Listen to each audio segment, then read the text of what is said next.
generan al corte y también aportan los estribos al tema de la torsión del elemento estructural.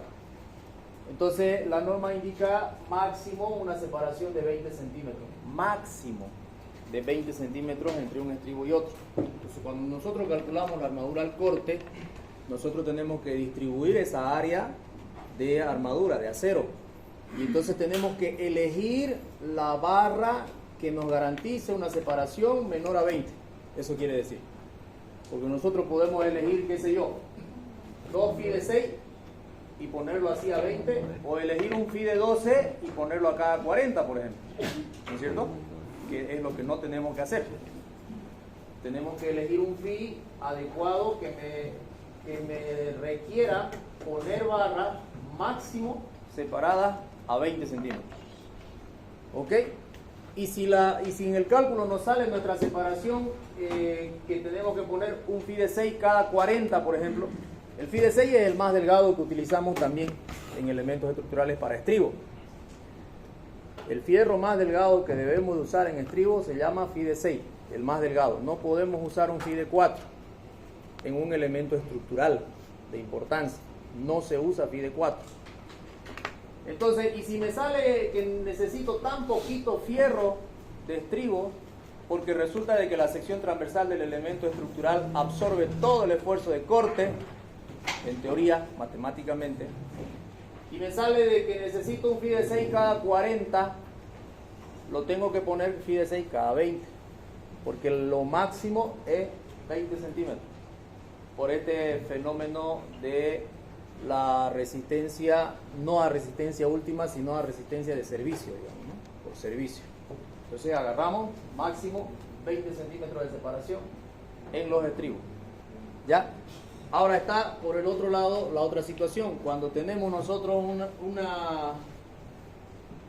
una solicitación al corte bastante alta, nosotros tenemos una solicitación al corte muy alta, resulta de que el elemento estructural, la sección transversal del elemento estructural no la soporta, nos demanda harto estribo, y calculando nosotros, resulta de que calculamos la separación, elegimos, ¿no? Nos sale primero, calculamos el área que demanda en estribo, tanto centímetros cuadrados.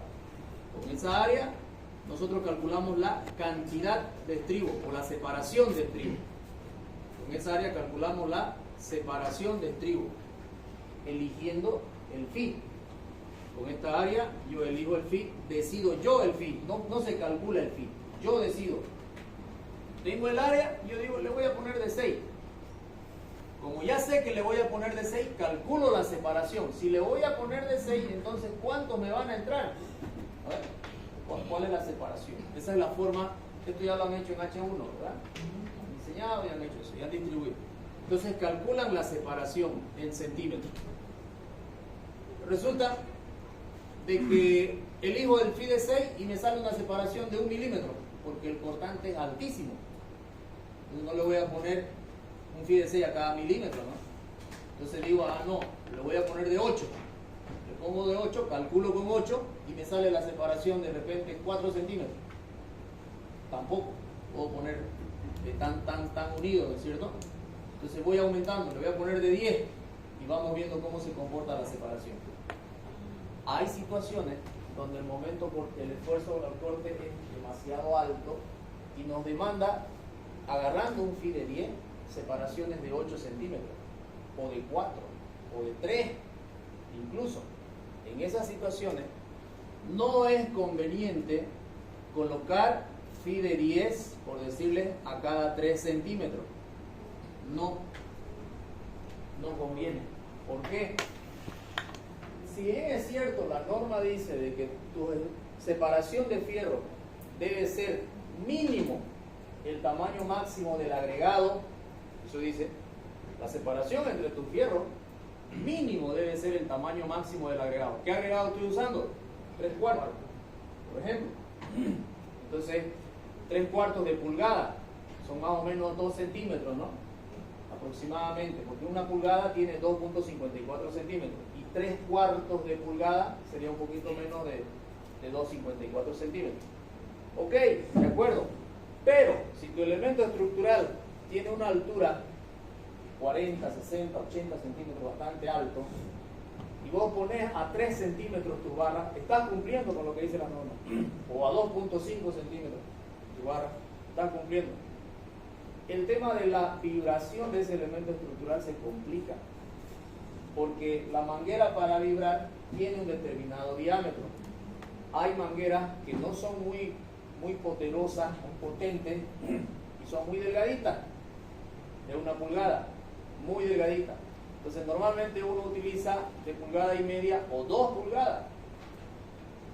En eso también tiene que pensar el que va a hacer el diseño estructural. No vaya a ser que el que va a hacer el diseño estructural lo apegue a 2 centímetros tu fierro y tu vibrador sea de 4 centímetros, pues ya no va a entrar a vibrar el hormigón hacia abajo, ¿me entienden? Y no va a ser lo mismo.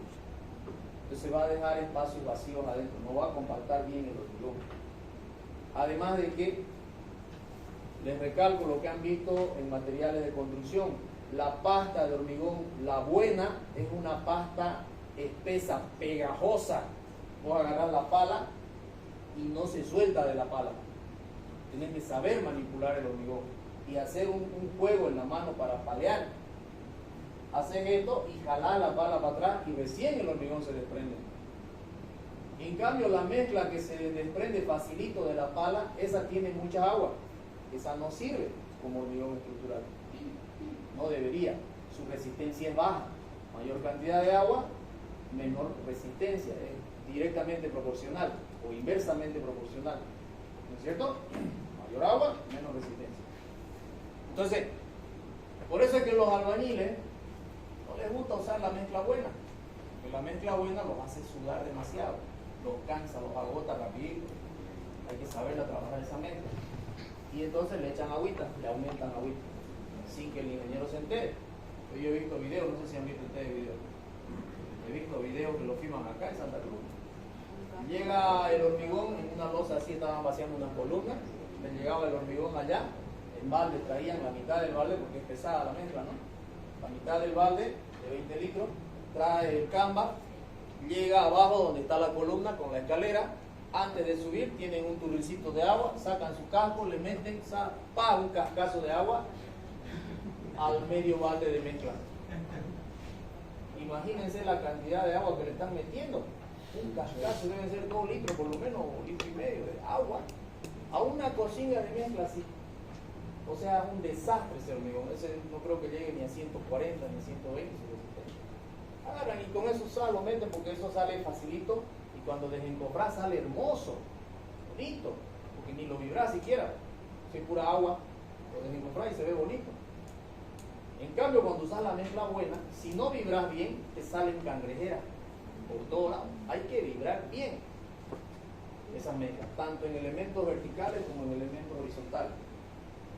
Entonces, en esas situaciones, lo que es más recomendable hacer es unirla a las armaduras y poner así 2 armaduras, 2 fierros, para aumentar la separación de los estribos, 2 fierros, así. Entonces poner 2 fi de 6 o de 8 o de 10, en todo caso que ya estás al límite, 2 fi de 10, cada 6 centímetros. Entonces voy a poner 2 fi de 10, cada 6 centímetros. Y se los coloca así. ¿Y se puede poner más? Se puede poner 3. ¿Dónde se ponen esas cosas? ¿Dónde aparecen esos elementos? En puentes, es lo que los puestos son altos, vigas de puente. Y las vigas de puente no son de 3 metros, de 4 metros, son de 20 metros, digamos. ¿Se dan cuenta? Entonces los esfuerzos de corte, los esfuerzos son bien grandes. Y las vigas son de 1,60, de 1,50, de 1,20 de alto. Son enormes, que tienen que aguantar 20, 22 metros.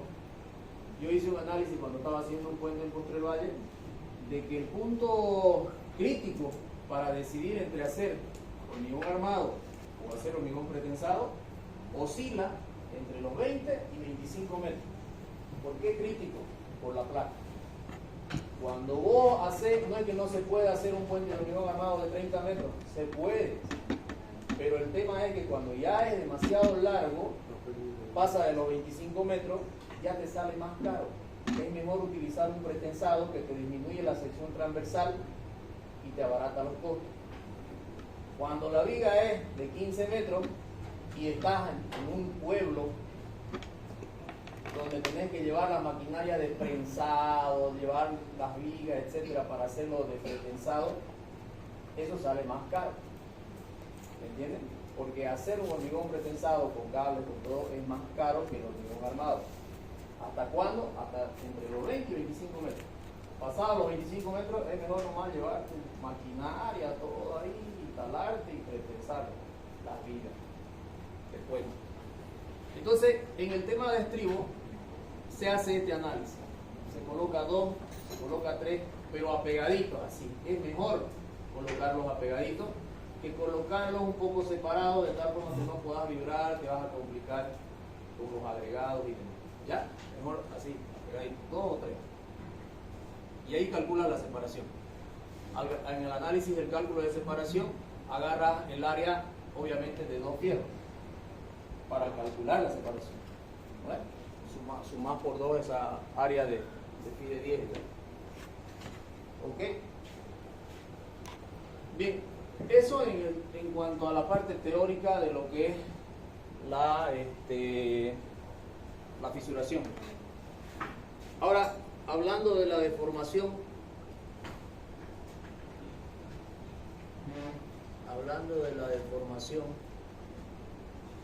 también en estos elementos estructurales es importante realizar los controles de deformación. Debemos controlar la deformación para evitar que éstas afecten el servicio de las estructuras. Por ejemplo, flechas excesivas debido a la gran deformabilidad de la estructura, en piezas esbeltas especialmente. Fisuras en tabiques o elementos portantes. Eso se refiere cuando nosotros tenemos un muro, así un muro largo como esto de acá, y tenemos una sola viga. Entonces, cuando la viga se deforma demasiado, aparece un muro a nivel del zócalo, una fisura a nivel del zócalo. Entonces, si nosotros teníamos acá el muro, al hacer la deformación de la viga excesiva, al hacer esta deformación excesiva, aparece una fisura, obviamente, en el muro. Se fisura. No se va a caer, no, pero el problema es que se ve feo, pues, ¿no? Imagínate toda fisurada ahí tu pared, el cliente que va a decir. 2 situaciones acá. Primero, controlamos de que esta deformación no sea excesiva en función al tipo de material que vamos a usar para el muro. Ahorita vamos a ver las recomendaciones. Te dice, si vas a usar cemento, tenés esta situación máxima. Si vas a usar estuco como mortero en el muro, tenés una un poquito mayor. Si vas a usar cal, tenés todavía una un poquito aún mayor. Lo normal es usar cemento. Antes se usaba estuco. Entonces a eso se refiere, digamos, ¿no? el punto 2, la importancia de controlar las fisuraciones, las deformaciones que generan también fisuras. Apoyo de elementos estructurales en elementos no resistentes, como ser tabiques, ventanas, etcétera, debido a un exceso de la flecha. Entonces, cuando nosotros tenemos una ventana así grande y tenemos una viga arribita y esa viga se deforma, nos puede hasta partir la ventana, digamos, ¿no? Entonces, por eso es que cuando tenemos hueco, nuestra deformación tiene que cumplir también, para no generar problemas a esos huecos que se rellenan con vidrio, con marco de madera, de aluminio, y pueden generar deformaciones en esos elementos. Vibraciones inadmisibles bajo cargas de servicio. La deformación excesiva en vigas y losas puede comprometer a los elementos que se apoyan en ellos, como muros, pisos, cielo falsos u otros. ¿Ok? Son esos 8 puntos más o menos como consecuencia de lo que puede generarse si no controlamos adecuadamente la deformación. El concepto de deformación ustedes lo tienen claro, ¿no es cierto? El concepto de deformación es aquel desplazamiento que se genera en una viga, en un elemento estructural, producto de las cargas que ésta soporta. Esa es la deformación que tiene. ¿Ya? Ahora vamos a ver más adelante que hay deformación instantánea, hay deformación permanente en funciones a las diferentes cargas que es sometido el elemento. Pero la suma de las dos es la deformación total. Una deformación instantánea es cuando nosotros entramos al aula, cargamos la losa transfiere su carga a las vigas y la viga se deforma. Salimos del aula y vuelve a su estado natural por los fierros que tiene. Bueno, son milímetros de movimiento. Entonces es una deformación instantánea esa, de un ratito. La deformación permanente es aquella que tiene producto de las cargas permanentes y de las cargas mobiliarias, que mueven. Esas están todo el tiempo, entonces se deforma y se queda ahí. Esa es la deformación permanente. Y a esa se le suma la instantánea que está en juego. Cada vez que entran y salen los chicos, esa viga genera milímetros de deformación.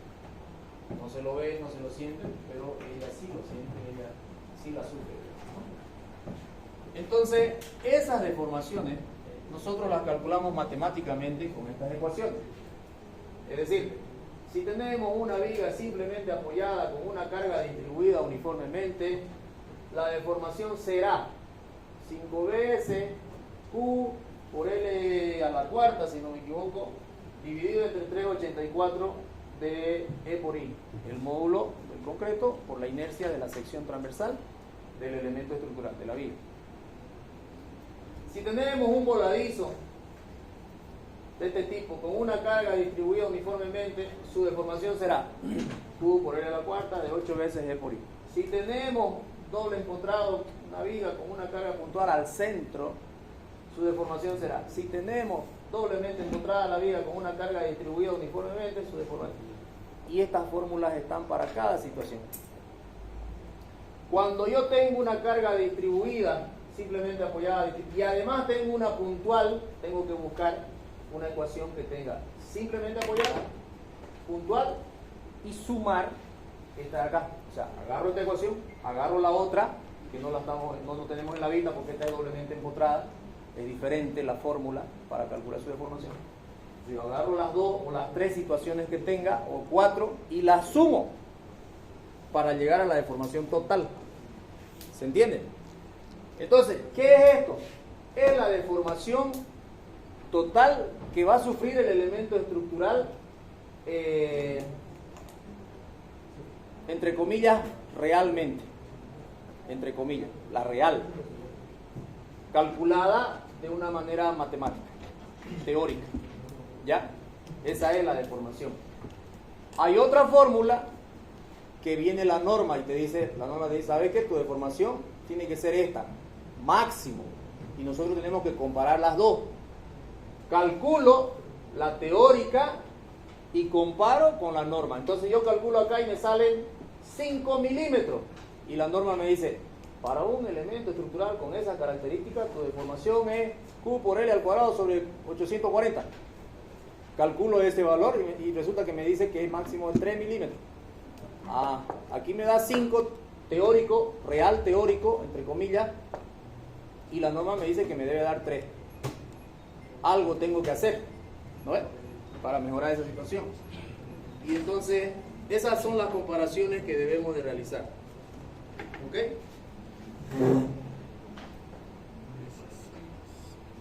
Y ahí tenemos diferentes situaciones. Yo les muestro algunas acá en el texto, pero ustedes entran al internet y pillan una montonera de situaciones de carga y fórmulas de deformación, ¿ya? Y yo tengo otro archivo aparte, un PDF que tengo también, deben haber unas 50 situaciones. Se las voy a pasar esa también para que ustedes tengan y puedan calcular las deformaciones teóricamente reales, si se puede decir. Teóricamente esto va a pasar con tu deformación en esa viga con esa carga. Ahora, el módulo de elasticidad aproximado, ahí tenemos en función a la resistencia, resulta de que el módulo también cambia. Muchas veces los calculistas agarramos y le ponemos el módulo teórico que nosotros conocemos del hormigón armado para todas las resistencias, y eso no había sido verdad, digamos.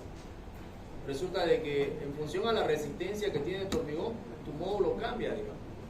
Y habría que escoger en estas ecuaciones el módulo adecuado para la resistencia que estamos trabajando. Siempre que vayamos a hacer un diseño, lo primero que establecemos es con qué resistencia voy a trabajar. 210, 250, 300, 380, 400, 450 y así sucesivamente. Y con eso nosotros agarramos el módulo que requerimos agarrar. Entonces, según la ACI, por ejemplo, en cubiertas que no soportan elementos no estructurales susceptibles de sufrir daño debido a grandes deformaciones, la máxima deformación inicial admisible debido a la carga viva es, acá está. Entonces, en un elemento estructural que no soporta cargas demasiado altas, ¿no? En cubiertas básicamente, L sobre 180 debería ser la máxima deformación. Entonces, yo aplico la fórmula que vimos anteriormente y me salió 5 milímetros. Aplico la que dice la ACI, la máxima, y me sale, digamos, que deben ser 6. Entonces estoy dentro, ahí termina el diseño. Y si me sale esto menor, que debe ser 4, entonces tengo que hacer algo para volver a calcular. ¿Y qué es ese algo que tengo que hacer? Normalmente lo más seguro es cambiar la sección transversal del elemento estructural. Ahí es trabajar a lo seguro. Fíjate que todas las fórmulas de acá, de estas planillas, está el momento de inercia en el cociente. ¿Qué significa? A mayor momento de inercia, menor deformación. O sea que ahí vas a lo seguro. Entonces, si vos tenés una viga, de 20 por 40 y vos necesitas mejorar tu deformación porque resulta que aquí te salió el resultado muy alto, te salió un valor muy grande la deformación, te dice, bueno, cambiarle la sección transversal. ¿Cuál le ponemos entre estas dos opciones?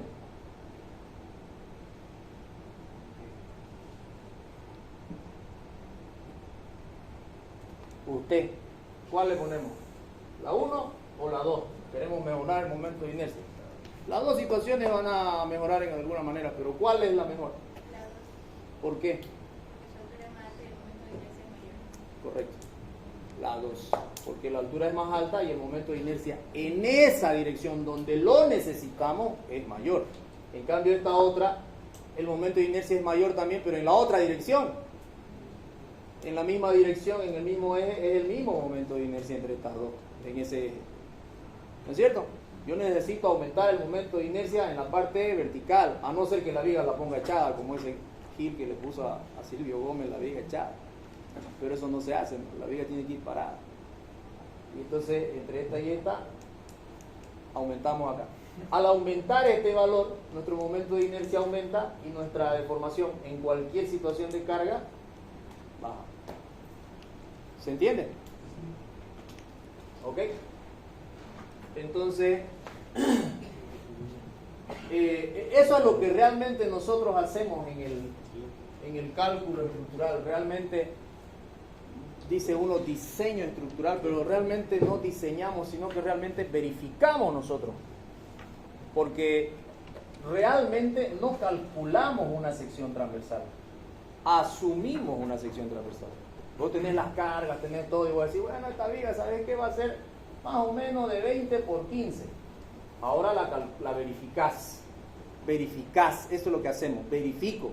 Cumple la deformación, cumple la fisuración, cumple los estados límites últimos, cumple. Esa es la sección. Pero de repente cuando yo hago esos análisis, resulta de que cumple con mucho margen. O sea, digo yo, entonces puedo disminuirla la sección porque estoy haciéndola demasiado grande para esas carguitas, para esa situación. Y volvés otra vez y adoptás otra sección. A ver, vamos a probar con 15 por 15. Y volvés otra vez a hacer el control de estado límites últimos, control la fisuración, control la deformación. ¿Cumplen las situaciones esas? Con esa viguita, cumple, o por lo menos estoy cerca, pero con seguridad, digamos. Me cumple. Estoy al límite, pero cumple. Entonces esa sería la óptima. Esa sería la del ingeniero. Porque la del albañil es la que a él le da la gana y no sabe si cumple o no cumple. Puede cumplir con mucho margen no se va a caer jamás, digamos. No le interesa porque la plata no sale de su bolsillo, ¿no? El ingeniero tiene que cuidar el dinero. Ese es el ingeniero. El que calcula una viga casi al límite o al límite, porque ese límite teórico, nosotros como ingenieros sabemos que es mucho más todavía porque lo estamos mayorando, ¿no? Mayoramos las cargas, castigamos la resistencia, o sea, nosotros internamente sabemos que ese límite realmente no es el límite, estamos muy por más adelante de la resistencia. ¿Se dan cuenta? Entonces, cuando yo diseño una viga teóricamente al límite según norma, yo sé que eso es difícil que le pase algo porque le ha aumentado a las cargas 1.60%, le ha aumentado a las cargas. La ACI, la europea dice 1.6 de la carga Q directamente su incremento. Esta es la carga Q, es la que te sale directa. Y con la que calculás, le tenés que multiplicar por 1.6. Le estás aumentando 60% de la carga que realmente va a estar en esa estructura. ¿Y qué te dice la ACI? 1.6 de la carga viva más 1.2 de la carga muerta. Con esa carga tenés que trabajar. La ACI le aumenta 60% a la carga viva y le aumenta 20% a la carga muerta.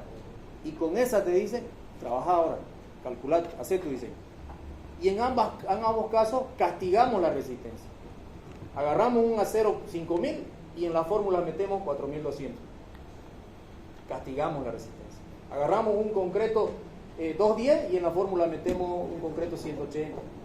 Castigamos también al concreto. Entonces nosotros los ingenieros somos los únicos que sabemos que cuando yo diseño y me sale al límite realmente estamos por demás de seguro.